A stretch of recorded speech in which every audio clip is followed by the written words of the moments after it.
What? And I live in London. And I think most of us have probably worked with meth over the years. Yeah, of course. Is that right? Is that right? I have an intimate knowledge of her. Too soon. Too soon. Well, this is off to a great Too soon. Why not? And Miss DelaCreme, would you please introduce yourself? Oh, my name is BenDelaCreme.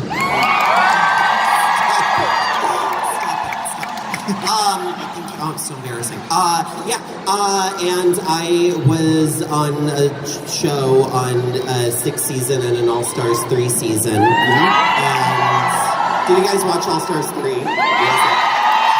Don't spoil it for me. I haven't finished. But yeah, no, and I'm very excited to be here at DragWorld. There are so many of you without lives. Like, bless you all for coming out. It's cute. It's cute. I think we're just going to throw it straight out to the audience, aren't we?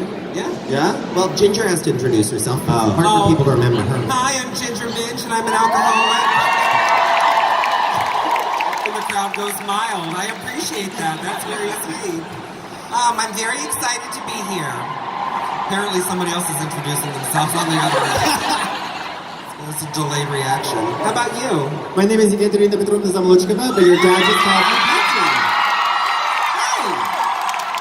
I was on season 7 in All Stars 2 of RuPaul's Drag Race, and I'm also on Celebrity Hoarders, and I'm very excited to be here. I'm not tucked at all. I'm not wearing any panties.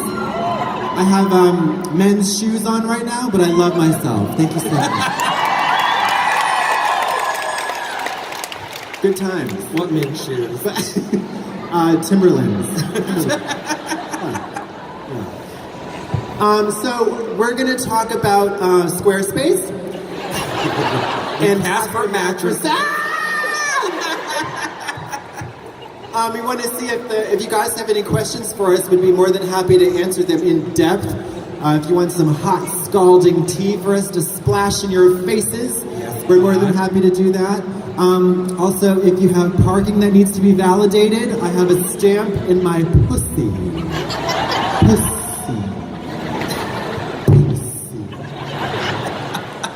Is there somebody with a microphone that can, is there a Garcon? No. Oh, look, there's a Oh, okay, Garcon. hi. Hey, Janet. Janet from another planet. Give it up for Janet. Hi, Janet. So, anybody raise your hand, and then, Miss Janet, what's your actual name? Doesn't matter, who cares? And she'll scurry over to you and ask a question. Love that. Hiya. Good start. How do you find, like, the ability to tell jokes when you're not feeling like yourself? Yeah, I'm common. Okay, for my American friends on this panel, What language is that? I'm gonna try. No, sorry. I I literally... can't go anywhere in this country without being misunderstood. Nope, not a word.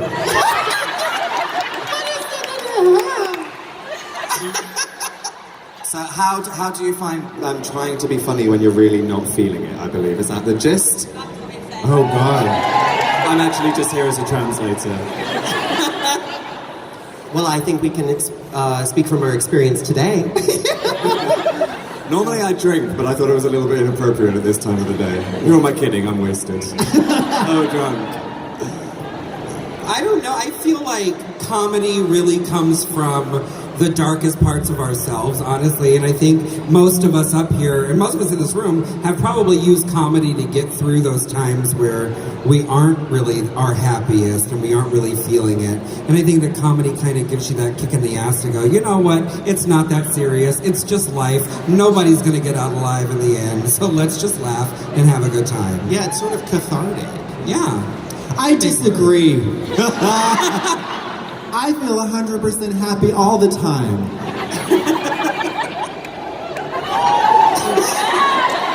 Thank you. Next question. What do you do if you tell a joke and no one laughs? Like, how do you play it off? You have to laugh your... Ginger? I'm just kidding. I find myself very funny. Thank you. If I can make myself laugh, I think I've done my job, okay? There's nobody I have to impress but me, my mama, and Jesus. There you go. I think there's like two main roads you can go. One, you can become really violent and antagonize the audience and sort of try to beat the laughs out of them. Or you can just laugh yourself like a psychopath. That one works for me. I think the best thing to do is just to kind of acknowledge it and let it go. I mean, if you can laugh at it and say, okay, well, not everything is going to land, then move on. I think you're good. Yeah, also, you don't get good at making jokes or doing anything really unless you fail at it enough times to figure out how to be better at it. You know, like, that's kind of true of any skill set. You can't, if you're like, if you're not failing, you're not like putting yourself out there. And we always put out. Oh yeah. And I always fail. You got to avoid like digging yourself further into the hole though, unless you want to like push people to that really awkward place where it starts becoming funny because you keep doing it so badly. Katya. Going on 3.5 years. Oh, sorry. Oh, you had something to say. Cool. Oh no, I was going to say the best thing about comedy and drag though is that when you're dying and your face is getting beat red and you're having flop sweats, all the drag just covers it up. So it's a really nice little safety kind of. Also, you can get away with being so much worse at your job when you're a drag queen. Yeah. Yeah, there's really a lot of margin for error. Yeah, because 75% of the job is done once you come on stage. I'm coming on stage right now.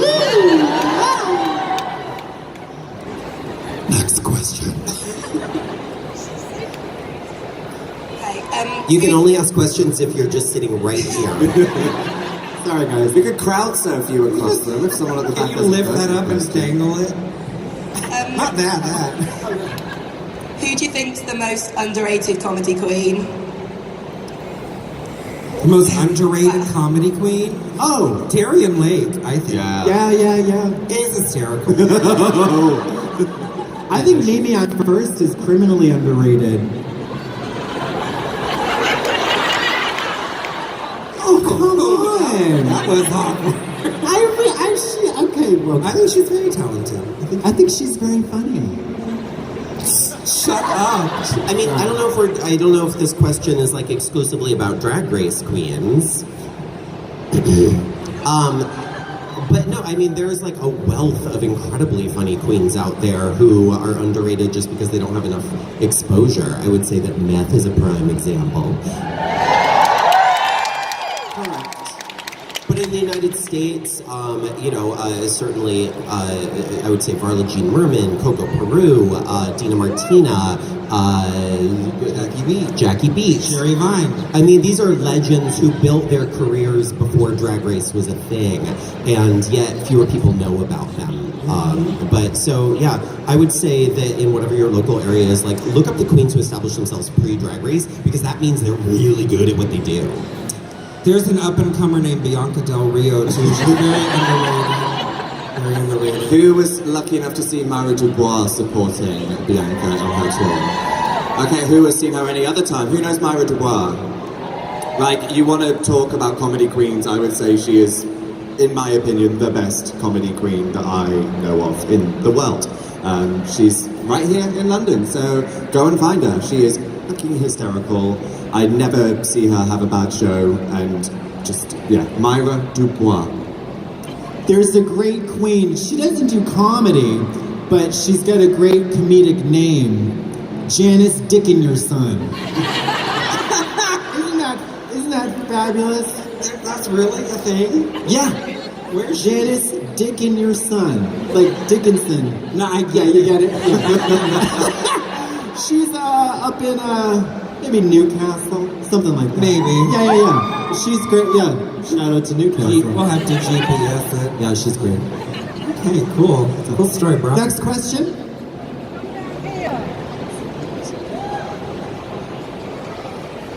You can just step over people. Don't worry about it. Hi. Hi. Would you say that being on Drag Race, specifically for you three, and also having a drag race, having to live up to the drag race hype, would you say that's either restricted your comedy or made it more free? I personally find it really restricting. Having starred on Drag Queens of London myself, it just puts so much pressure against the four of you that have ever watched it. I watched it. No, don't go out and watch it. Actually, just watch episode 2. Go on, you guys. I will say, having grown up doing drag long before I was on Drag Race, I feel like I had more freedom to say things before I was in such a big public light.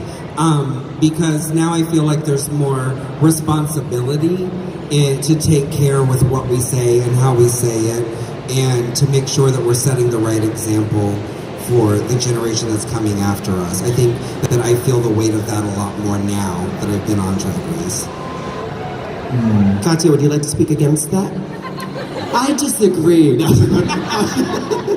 I mean, the one thing after Drag Race that I was took a bit of adjusting to was looking out in the crowd and seeing people who are under 18, and I was like, huh, because I was used to performing at like a shithole bar for like, you know, people in their 20s and 30s and who are, you know, with like crooked teeth and like glass eyes and just, you know, shifty characters. And it didn't really matter. I could say whatever the fuck I wanted to say. But yeah, now it's a little bit different. And of course, with Drag Race, there is kind of an expectation to read the other girls or make a lot of Drag Race references or kind of keep it in that the subject matter in that neighborhood.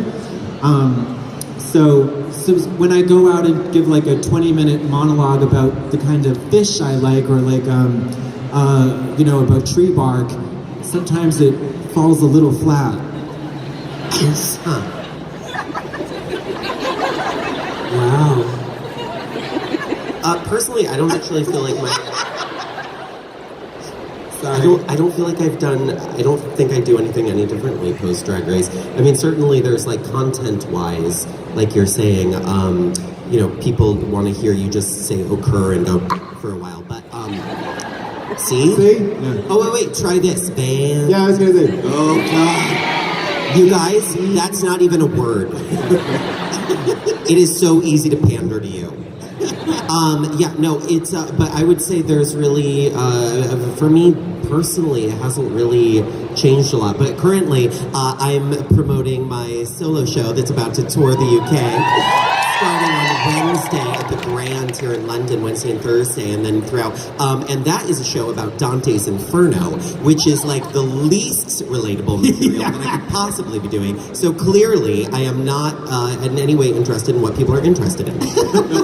Stick to your guns, gal. Will do. Next question. Anybody want to hear about horoscopes? No? Okay. Hi, so I was here last year and I saw Charlie Heiss perform, and I saw that I heard that she was relatively controversial and made some like quite ableist jokes, and I wondered what you thought about using like controversial humor or like humor that is like based in racism and ableism, and because I know quite a lot of queens do it, but I wanted to know what you think. Let's call Bianca. She'd give any of us her phone number. Yeah. Go ahead. Yeah, no, I mean, I think that we have, well, this is related to what Ginger was saying in terms of like a large platform, right? Yeah. Like there's, as soon as you're in the public eye in a big way, it is our responsibility to put out into the world what we think should be a predominant set of thoughts in the world. I feel like there's this sort of epidemic right now of humor that is satire, but it isn't. So it's like people are making racist jokes or ableist jokes or transphobic or homophobic or whatever jokes under the guise that it is making fun of the racist or the homophobe or whatever. But you know what? The bottom line is, if you're saying the same thing that that person would say, you're just saying it. So like, in order to lampoon that, you have to subvert it. Like if it's not clear to somebody who has the opposite opinion of you that you're making fun of them, then you're not doing your job well enough as a comedian. I disagree. No, I'm just kidding. Just kidding. No, I absolutely agree with that. I feel like first of all, it's lazy. That's lazy humor. It takes no thought process to tell a joke like that because it's not really a joke. I believe that we have that responsibility to uplift people, and if we're not doing that, then we're not doing the job that we have been set out to do in the first place. So I don't like that kind of humor. There's this weird, particularly, I mean, Charlie Hyde's like, she did most of her drag career in the UK, and you can go to quite a few pubs in this city alone and see that kind of comedy any night of the week. And there's this weird sort of like resistance to it with this whole, well, we've always been telling these jokes. It's like, yes, but it's not the 70s anymore. Yeah. Like, I fully believe that comedy can talk about anything that we, experience, but we have to move with the fucking times. We can't use the same awful material that was acceptable back when the whole world was completely dominated by cis, white, straight men. And I mean, it's still mostly dominated by them now, but like, come on, it's just, again, it's fucking lazy. Like, that's the most offensive thing to me about it as well sometimes. Like, it's just lazy. Like, write another joke or just sing me another song.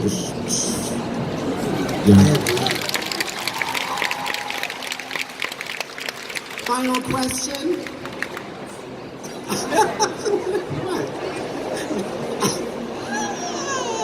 Hello. Oh look, it's Aaron in the front. Hi.